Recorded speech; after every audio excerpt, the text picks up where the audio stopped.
think we will ever see a resurgence of conscious rap?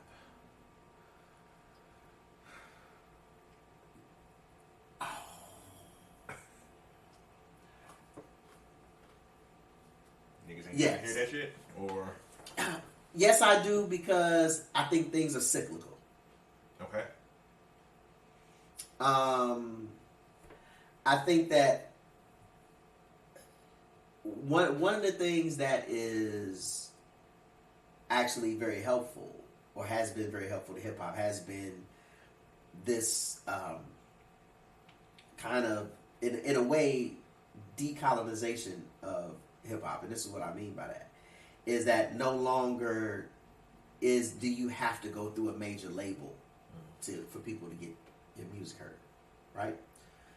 So you get people on these independent platforms and so on and so forth who can do things and who can reach people with their music that after the mid 90s until probably 2010, 2015, that the record companies were able to really kind of keep that voice out, right?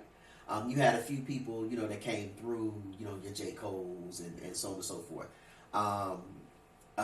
Even though sometimes I kind of take a little bit of umbrage sometimes with what he says about certain things.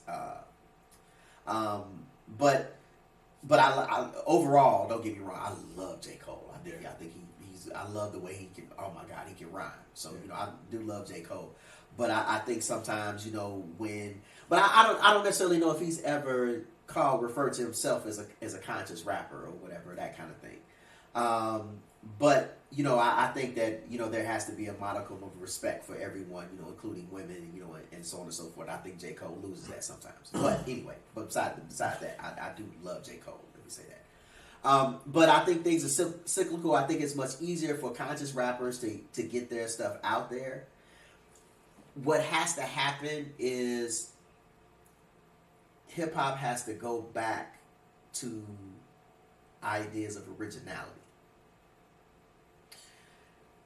So my theory, and maybe I'm probably basing this off of I know I'm basing this off a lot of stuff that I read, so somebody might try to say I stole their theory or whatever.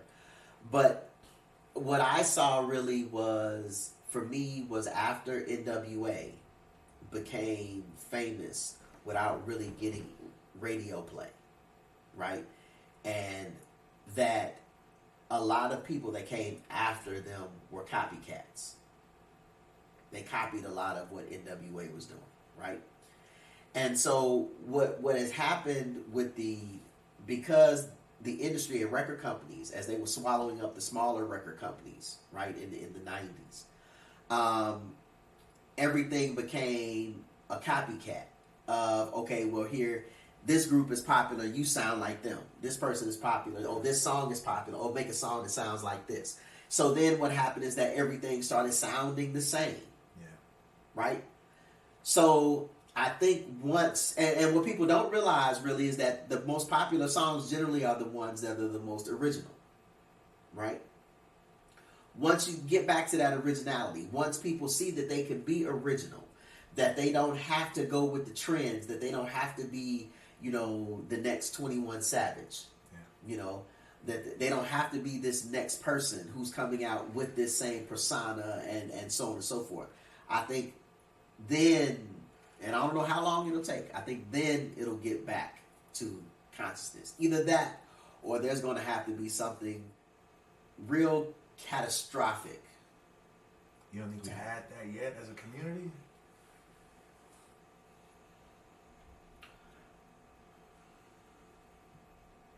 I think because the people have to receive that consciousness and listen to it and get those streams up.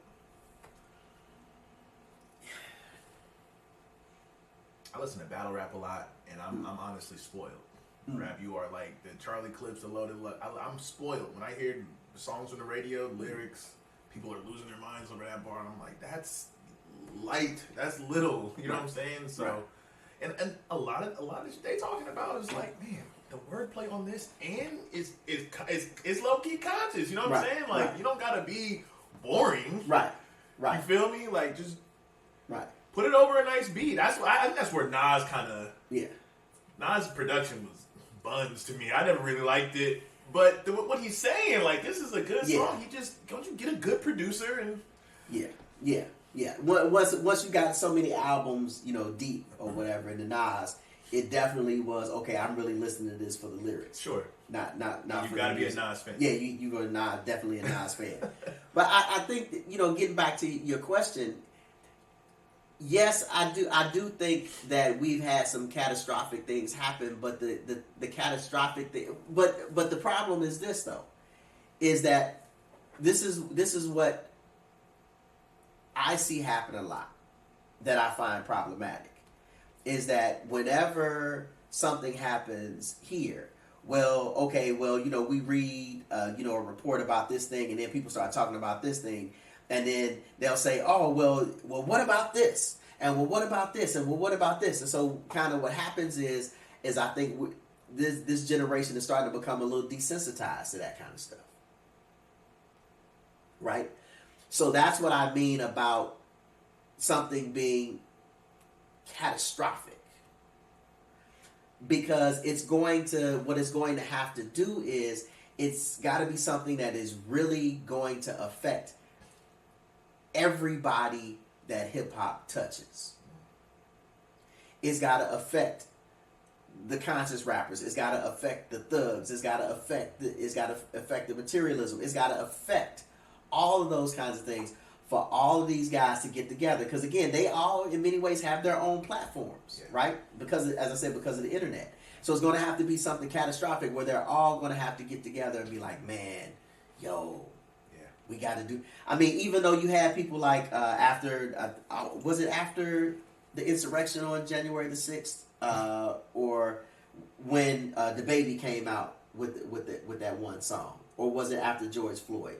It was a real conscious song, which showed me that he could do it, right?